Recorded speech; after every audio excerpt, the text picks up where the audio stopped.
Taste the Daily. அண்ணா பல்கலைக்கழக மாணவி பாலியல் வன்கொடுமை வழக்கை சிபிஐ விசாரிக்க வேண்டும். இனி இந்த வழக்கை திமுக அரசின் காவல்துறை விசாரிப்பதற்கு தார்மீக தகுதியில்லை என அதிமுக பொதுச் செயலாளர் எடப்பாடி கே பழனிசாமி குற்றச்சாட்டு. அண்ணா பல்கலைக்கழக வளாக பாலியல் வழக்கில் காவல்துறை மாணவியின் தனிப்பட்ட விவரங்களுடன் எஃப்ஐஆரை எப்படி இணையத்தில் வெளியிட்டது? பாதிக்கப்பட்டவரின் பெயரை வெளியிடக்கூடாது என்ற அடிப்படை கூட ஸ்டாலின் மாடல் அரசின் காவல்துறைக்கு தெரியாதா என எதிர்க்கட்சித் தலைவர் கேள்வி.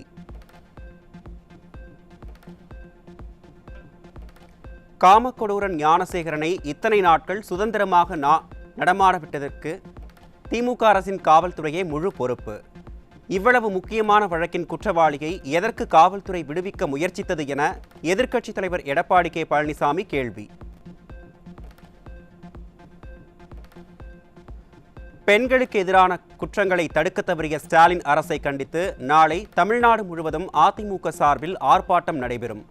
கழக அமைப்பு ரீதியான மாவட்ட தலைநகரங்கள் மற்றும் மாவட்ட ஆட்சியர் அலுவலகங்கள் முன்பு நாளை காலை 10:30 மணிக்கு ஆர்ப்பாட்டம் நடைபெறும் என கழக பொதுச் செயலாளர் அறிவிப்பு. சமுதாயத்தை சீரழிக்கும் அனைத்து விதமான குற்ற செயல்களில் ஈடுபடும் சமூக விரோதிகளின் கூடாரமாக ஆளும் திமுக திகழ்கிறது. சமூக விரோதிகளின் கூடாரம் திமுக என்பதற்கு அண்ணா பல்கலைக்கழகத்தில் நடந்தேறிய பாலியல் சம்பவமே சான்று என அதிமுக பொதுச் செயலாளர் கடும் விமர்சனம். தமிழ்நாட்டின் மிக முக்கியமான பல்கலைக்கழகத்தில் சிசிடிவி செயல்பாட்டில் இல்லை என்பதை எப்படி நம்புவது என எதிர்க்கட்சித் தலைவர் கேள்வி.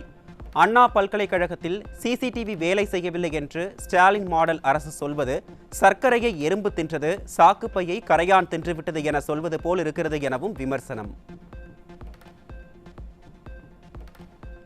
முதலமைச்சர் ஸ்டாலின் பாலியல் குற்றங்களை தடுக்கவும் சட்டப்படி உறுதியான நடவடிக்கைகளை மேற்கொள்ளவும் தமிழக காவல்துறைக்கு முழு சுதந்திரத்தை வழங்கவில்லை. எதிர்க்கட்சித் தலைவர் எடப்பாடி கே பழனிசாமி குற்றச்சாட்டு. மாணவி பாலியல் வன்கொடுமை சம்பவத்தை கண்டித்து சென்னை அண்ணா பல்கலைக்கழகம் முன்பு ஆர்ப்பாட்டம் நடத்திய அதிமுக முன்னாள் அமைச்சர்களை கைது செய்த விடியா அரசின் ஏவல் துறை. ஸ்டாலின் அரசுக்கு எதிராக முழக்கங்களை எழுப்பிய அதிமுகவினரை வலுக்கட்டாயமாக கைது செய்து அராஜகம்.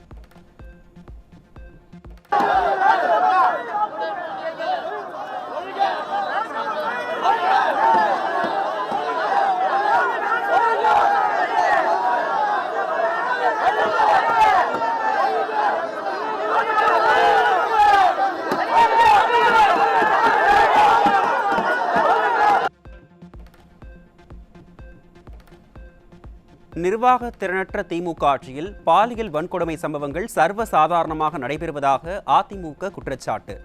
நியாயமான போராட்டத்தை கூட திமுக அரசால் ஏற்றுக்கொள்ள முடியவில்லை என்று ஆதங்கம்.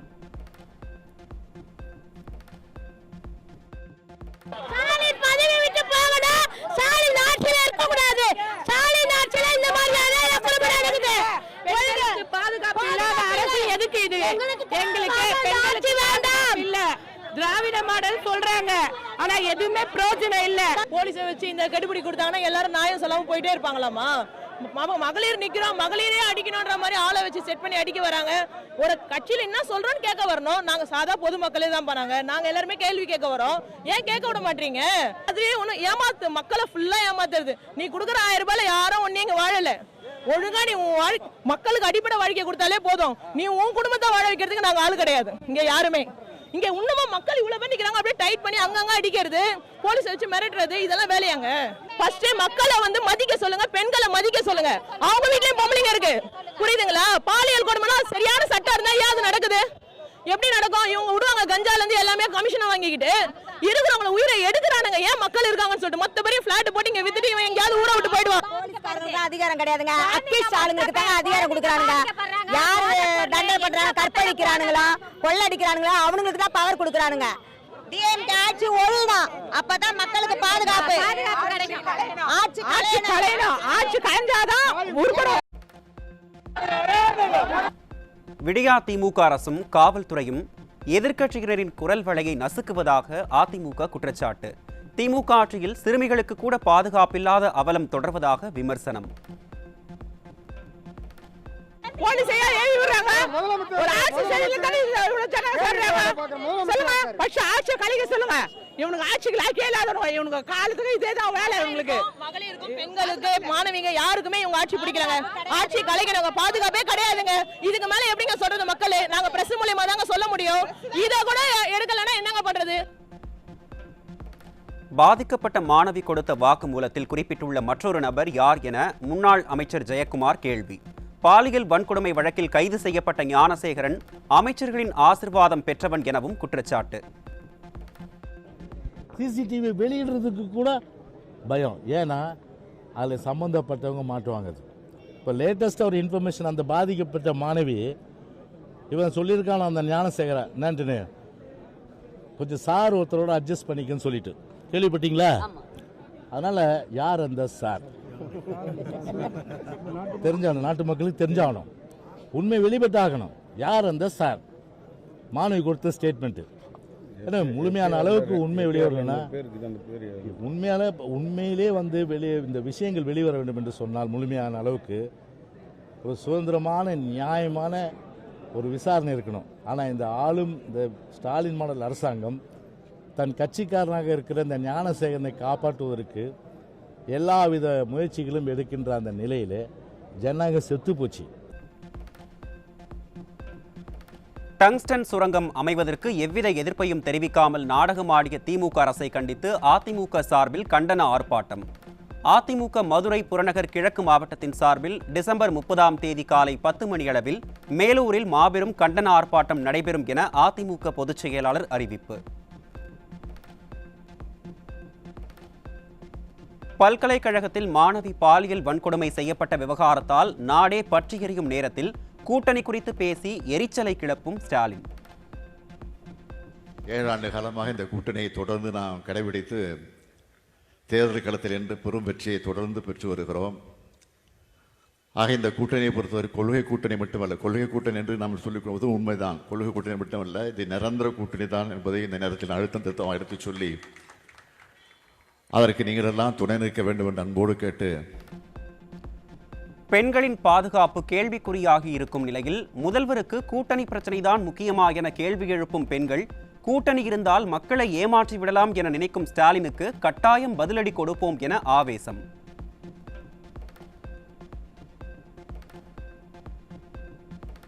அண்ணா பல்கலைக்கழகத்தில் மாணவியை பாலியல் வன்கொடுமை செய்த காமுகன் ஞானசேகரன் திமுக உறுப்பினரே இல்லை என கதை சொன்ன அமைச்சர் ரகுபதி.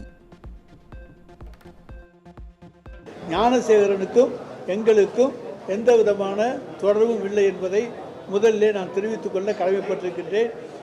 அவரை பொறுத்தவரைக்கும் அவர் திமுகவினுடைய அடிப்படை உறுப்பினர் கூட இல்லை. ஆனால் சில ஊடகங்களிலே அவர் திமுகவை சேர்ந்தவர் என்பது போலவும் மாணவர்களுடைய ஒரு துணை அமைப்பாளர் என்பது போலவும் அங்கே செய்திகள் வந்திருக்கின்றன. அடுத்த 1 மணி நேரத்தில் திமுகவின் அதிகாரப்பூர்வ நாளேட்டில் திமுக நிர்வாகிகள் பட்டியலில் ஞானசேகரன் பெயர் இருக்கும் ஆதாரங்கள் வெளியாகி அம்பலப்பட்ட அமைச்சர் ரகுபதி. பத்திரிகைகளில் இன்றைக்கு ஊடகங்களில் வர்ற செய்திகள் ஏதோ துணை முதலமைச்சரோடு அவர் இருப்பதை போன்ற ஒரு காட்சியை போட்டிருக்கின்றார்கள். அதை நீங்கள் பார்த்தீர்கள் என்றால் தெரியும். துணை முதலமைச்சர் தள்ளி வருகிறார், இடையிலே ஒரு கேப், அதில் ஒருத்தர் கொடையோட கீழே நிற்கிறார், அதுக்கு அங்கிட்டு ஒரு ஆள் நின்று ஃபோட்டோ எடுத்திருக்கார். அப்படி நடந்து வரும்போது ஃபோட்டோ எடுப்பது எங்கேயுமே சகஜம்தான். எனவே ஊடகங்களில் வர்றதுல அந்த ஞானசேகரனுக்கும் எங்களுக்கும் எந்த விதமான தொடர்பும் இல்லை என்பதை முதலிலே நான் தெரிவித்துக் கொள்ள கடமைப்பட்டிருக்கின்றேன். திமுக அமைச்சர் ரகுபதியின் தொகுதியான புதுக்கோட்டை மாவட்டம் ஆவுடையார் கோவிலில் அரசு செவிலியரை திமுக பிரமுகர் ஆபாச வீடியோ எடுத்து மிரட்டிய விவகாரம். திமுக பிரமுகர் அமைச்சர் ரகுபதிக்கு நெருக்கமானவர் என்பதால் புகார் மீது காவல்துறை நடவடிக்கை எடுக்காமல் கட்ட பஞ்சாயத்து செய்வதாக பாதிக்கப்பட்டவர்கள் வேதனை. தமிழ்நாட்டின் பல்வேறு மாவட்டங்களில் பெண்களுக்கு எதிரான குற்ற செயல்கள் தொடர்ந்து அதிகரித்து வரும் நிலையில் திராவிட மாடல் அரசுக்கு எதிராக போராட துணிந்த பெண்கள். முதலமைச்சர் ஸ்டாலின் போஸ்டரை காலணியால் தாக்கியும் மண்ணை தூவியும் சாபம் விட்ட பெண்ணின் வீடியோ காட்சிகள்.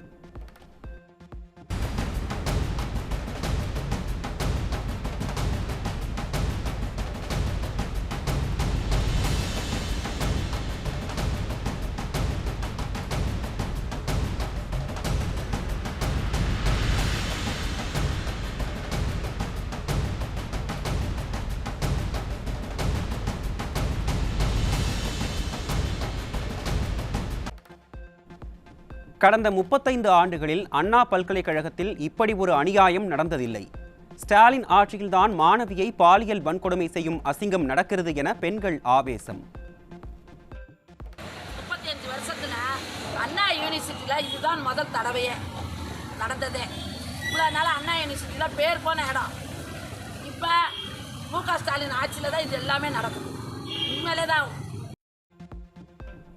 ஸ்டாலின் ஆட்சியில் தினந்தோறும் பாலியல் குற்றங்கள் அதிகரித்து பெண்களின் பாதுகாப்பு கேள்விக்குறியாகி இருக்கிறது. 10 வருஷம் நாங்க 2 பிள்ளைங்களை காலேஜில் சேர்க்க போறோம். படிக்கிற பசங்க எங்க இருந்தோ வந்து படிக்குதுங்க சென்னையில. நாங்க சென்னையில இருந்து வேற ஊருக்கு அனுப்புவோம். இப்ப எங்க பிள்ளைங்களுக்கு என்ன பாதுகாப்பு இருக்கு சொல்லுங்க? வயசு பிள்ளைங்களை அனுப்புறோம், என்ன பாதுகாப்புலாம் நாங்க வெளியூருக்கு அனுப்ப முடியும்? கஞ்சா, போதை ஊசி புழக்கம் அதிகரித்து சட்டம் ஒழுங்கு சந்தி சிரிக்கும் நிலையில் ஸ்டாலின் எந்த போதையை ஒழித்தார் என பெண்கள் ஆத்திரம். கஞ்சா ஓடுது, ஊசி போடுறாங்க, என்ன எது பண்ணாம இருக்காங்க? எல்லாம் பண்ணிட்டு என்னத்த ஒழிச்சு வச்சு ஒன்னும் ஒழிக்கல. எல்லாமே நடந்தபடியே தான் இருந்துகிட்டு இருக்கு. இன்னைக்கு அவன் கஞ்சா போதை இந்த மாதிரி பண்ணான்னு சொல்றாங்க போலீஸ்காரவங்க. அது ஏத்துக்கிற மாதிரி இருக்கா? விருதுநகர் மாவட்டம் ராஜபாளையத்தில் மது போதையில் பெண் காவலருக்கு பாலியல் தொல்லை கொடுத்த சிறப்பு சார்பு ஆய்வாளர் சிக்கினார்.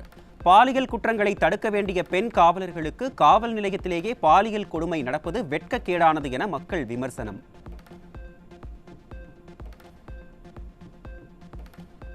வேலூரில் 12 வயது சிறுமிக்கு பாலியல் தொல்லை அளித்த புகாரில் மாநகராட்சி ஊழியர் ஜோசப் குமார் என்பவர் சிக்கினார்.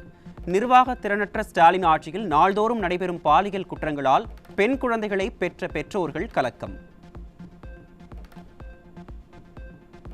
ஈரோடு மாவட்டம் பெருந்துறையில் டிஎஸ்பி என கூறி வருமான வரித்துறையில் வேலை வாங்கி தருவதாக துணை தாசில்தாரிடம் 2 கோடி ரூபாய் மோசடி செய்த சென்னை இளைஞர் சிக்கினார். காவல்துறையினர் பெயரில் நடைபெறும் மோசடிகளை ஸ்டாலின் அரசின் ஏவல் துறை மெத்தன போக்குடன் கையாளுவதால் மோசடி சம்பவங்கள் தொடர்கதையாகி வருவதாக மக்கள் குற்றச்சாட்டு.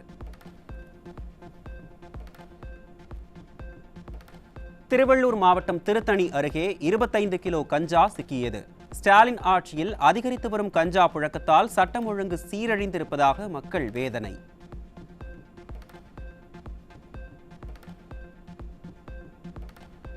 திருப்பத்தூர் மாவட்டம் வாணியம்பாடி அருகே 360 கிலோ குட்கா பொருட்கள் சிக்கியது. ஸ்டாலின் அரசு குட்கா பொருட்கள் புழக்கத்தை கட்டுப்படுத்த முடியாமல் திணறுவதாக மக்கள் விமர்சனம். சுனாமி பேரலையின் 20ஆம் ஆண்டு நினைவு தினம் தமிழகத்தின் பல்வேறு இடங்களில் அனுசரிப்பு. மெழுகுவர்த்தி ஏந்தி கடலில் பால் ஊற்றி கடல் அன்னையை வணங்கி ஆழி பேரலையில் உயிரிழந்தவர்களுக்கு அஞ்சலி செலுத்தினர்.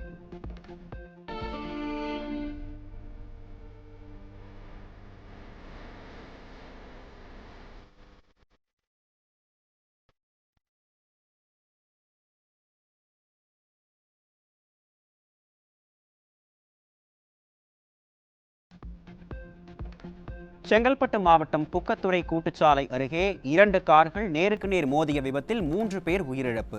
காரில் பயணித்த ஓட்டுநர் உட்பட 3 பேர் உயிரிழந்த நிலையில் 3 பேர் படுகாயங்களுடன் மருத்துவமனையில் அனுமதி. நாமக்கல் மாவட்டம் பள்ளிப்பாளையத்தில் வேகத்தடைக்கு இடையில் பழுதாகி நின்ற அரசு பேருந்தை முன்னும் பின்னும் தள்ளி தள்ளி களைத்து போன பொதுமக்கள். பேருந்துகளை முறையாக பராமரிக்காமல் செயலற்ற ஸ்டாலின் அரசு கும்பகர்ண தூக்கத்தில் இருப்பதால் போக்குவரத்து துறை அதள பாதாளத்திற்கு சென்று விட்டதாக மக்கள் குற்றச்சாட்டு.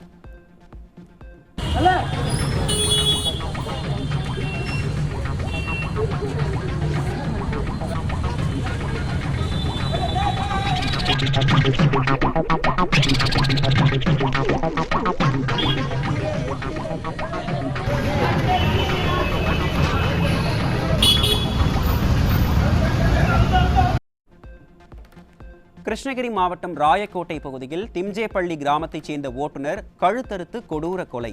நிர்வாக திறனற்ற திமுக ஆட்சியில் கொலை சம்பவங்கள் அரங்கேறாத நாளே இல்லை என மக்கள் விமர்சனம்.